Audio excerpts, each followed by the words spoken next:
Hello and welcome to my unboxing and first look at the Warhammer 40,000 Imperial Knights Knight Castellan. It's right here in this box. It will set you back £100. It is a Dominus class sized knight, which means it's bigger than the standard Questoris but smaller than the Cerastus. I purchased one of these when they first were released back at a similar time to this in 2018, 3 years ago. A long time.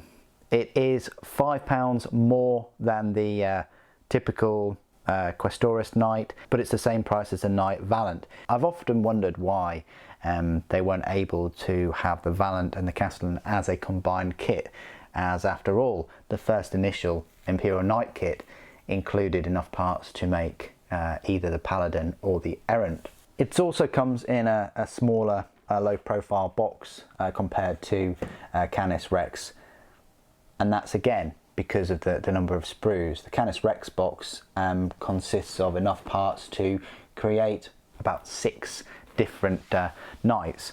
In terms of the number of components, this set includes 141, whereas the Questoris Knight set includes 250. To put it into even more of a perspective, the not so long ago released Warmaster Titan for the game Adeptus Titanicus included 291 pieces, so even more than the Canis Rex box, and more than double the number of pieces you'll see today. So this is the box. This is the Castellan Knight. It's like a mini Warlord Titan, really. You've got 3 carapace weapons which you can change. You can have 2 sets of 2 shieldbreaker missiles instead of the shieldbreaker cannons. You've got not one melter gun, which is the normal Knight's point defense weapons, but you've got 2 twin melter guns. You've got the very deadly volcano lance there. This whole Knight has an effective range of 90 inches. You've also got the plasma decimator. Incredibly armed Knight. Yes, it's going to suffer in close combat, almost as much as the Valiant, but at least the Valiant has got some close combat weapons. I prefer this to the Valiant because these movement speeds are only 10 inches. The Valiant weaponry is very short range. There's no guarantee that you're even going to get that Knight in close combat, in range with its weapons throughout the whole game, whereas this, you're always going to be in range. Let's have a look at the back of the box. This is what you're getting yourself into. So you've got a different head there. Well, you can have the face on there or not. It's a veritable mobile fortress. There you go, there's the lance, there's the shieldbreaker missiles and the cannons and the plasma decimator. Yeah, it looks really cool. I'm going to unbox it for you right now.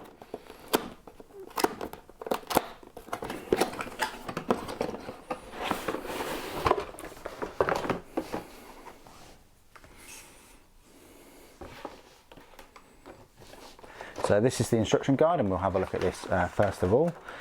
So we have the leg assembly. They only go in one pose. The Valiant has the opposite leg pose. Just put that out there.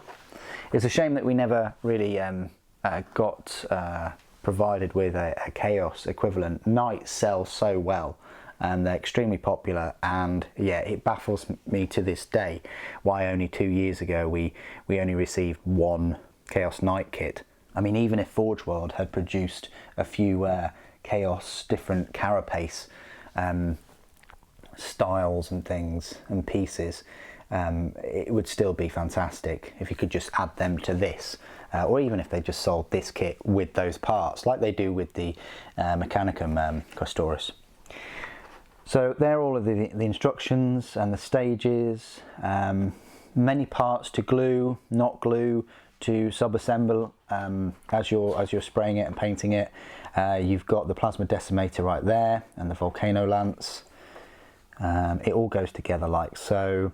I may be building this in one of the live streams, I haven't decided yet. This is my second Castellan. I've got no plans of getting a third. I'm just in awe of the firepower that this, I say, little Knight can pump out. There's the options there for the carapace. and that's the data sheet. It hasn't really changed in the 3 years that it's been out. Looking forward to the Knight Codex. Maybe they'll release a new Knight for that release. They've got to release something. The standard is to release some kind of new model with every refresh for 9th edition. But currently it's standing at 30 power points. Yeah, the Volcano Lance is pretty nice. I mean, it's heavy D6, so you might only get one shot, but it's a damage of 3d3, and you can re-roll the failed wounds against Titanic units. So yeah, and you just can't ignore that range. You know, that range is fantastic. It's going to be in range of most Titan sized walkers and vehicles as well. So survivability is good. It's, you know, it's got toughness 8 as you'd expect, and 3 wounds. It's got nice 28, quite survivable. It's got the toughness 8. It's got 28 wounds, 3+ save, 5+ invulnerable. Would have liked, you know, like a 4+ or something, but there we are. So that's the instruction guide right there. These are the sprues.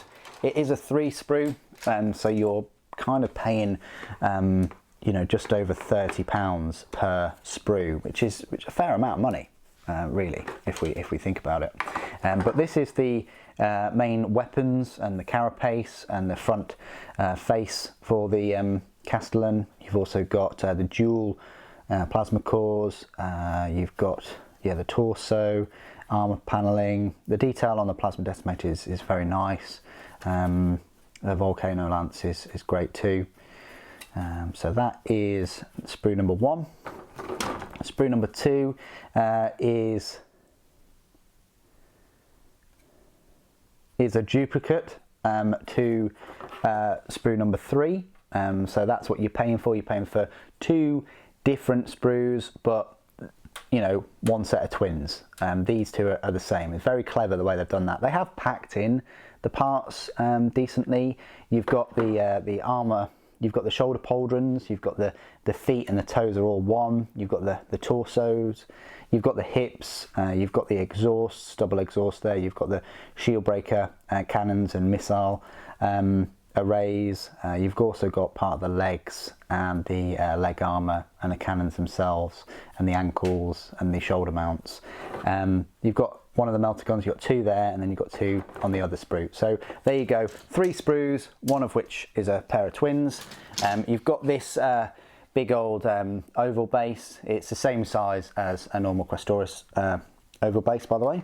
And then you've got this transfer sheet, which is just the normal Imperial Knights transfer sheet that, I think it's new, I want to say. I mean, it came out in 2018, so maybe they refreshed it for this.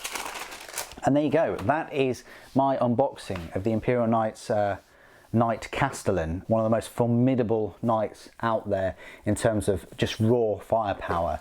I mean, let's face it, you've got 2 main weapons that are horrific. You've got 2 point defense weapons, which although they are short range, they do carry a sting. And then you've got these shield breaker weapons on the carapace, which are very long range and ignore invulnerable saves. So it's such a shooty knight, one of the best shooty knights out there.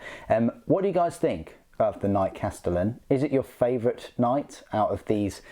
I say size, I know this is a Dominus class, a bit bigger than the Questoris, but out of these kind of plastic knights, is this your favourite, or do you prefer Canis Rex or Crusader or Gallant or one of those others? Please do put your thoughts and opinions down in the comments below. As always, it'd be great to hear from you. Thank you ever so much for joining me today. Thank you for watching. The Emperor Protects.